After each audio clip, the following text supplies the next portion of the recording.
ABP news आपको रखे आगे।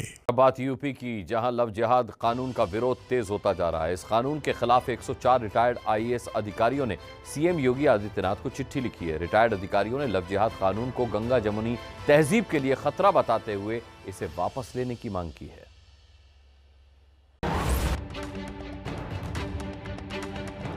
आपके टेलीविजन स्क्रीन पर एक चिट्ठी है और चिट्ठी से यूपी में एक बार फिर लव जिहाद का जिन्न जाग गया है। इसकी पूरी कहानी आपको आगे बताएंगे, लेकिन उससे पहले देखिए कि आखिरकार चिट्ठी में लिखा क्या है। यूपी को कभी गंगा जमुनी तहजीब के लिए जाना जाता था। वो अब घृणा, विभाजन और कट्टरता की राजनीति का केंद्र बन गया है और शासन की संस्थाएं अब सांप्रदायिक जहर में डूबी हुई हैं। ये काफी दर्दनाक है।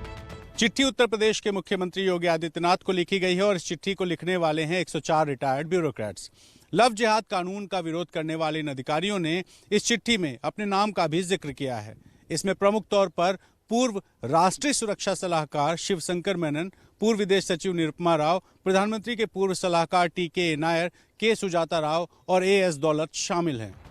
अधिकारियों ने लव जिहाद कानून को अवैध बताते हुए इस कानून के तहत गिरफ्तार आरोपियों के लिए मुआवजे की मांग भी की है। अधिकारियों की इस चिट्ठी पर यूपी के डिप्टी सीएम केशव प्रसाद मौर्य ने अपनी तीखी प्रतिक्रिया दी और कहा कि इस तरह की बयानबाजी करना फैशन बन गया है। लोग सुर्खियों में आने के लिए ऐसे हथकंडे अपनाते हैं। देखिए, यह एक इस देश के अंदर फैशन बन गया है। कभी भी इस देश के, इस प्रदेश के, इस देश से और प्रदेश के नागरिकों के हित में कोई अच्छा काम होता है तो इस प्रकार के फैशन होते हैं। जैसे अब कांग्रेस ने 2 करोड़ फर्जी हस्ताक्षरों का ज्ञापन जाके राष्ट्रपति जी को सौंप दिया।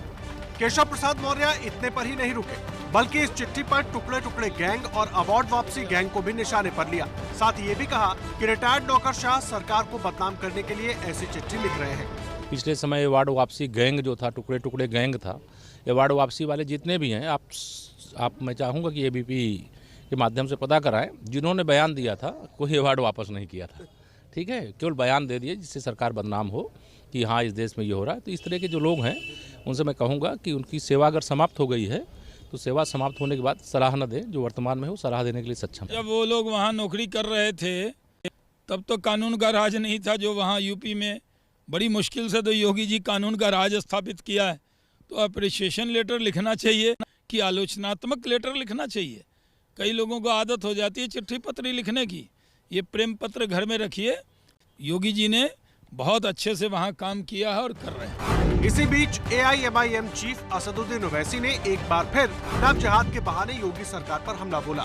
सुप्रीम कोर्ट ने साफ तौर पर कह दिया है कि आपकी पर्सनल लाइफ में सरकार का कोई इंटरफेरेंस नहीं हो सकता है। आप होते कौन है कि मैं किससे शादी करूं ना करूं? आप होते कौन है ये कानून बनाने वाले? आपको बता दें कि यूपी में लव जिहाद कानून को 1 महीने पूरे हो चुके हैं। 28 नवंबर 2020 से यूपी में कानून लागू है। इस कानून के तहत अब तक 14 केस दर्ज हुए हैं। इसमें 51 लोगों की गिरफ्तारी हुई है। इसमें से 49 लोग जेल में हैं। लेकिन लव जिहाद कानून के खिलाफ उठने वाली आवाजों को देखकर तो यही लग रहा है कि इस कानून पर योगी सरकार की राह आसान नहीं रहने वाली है।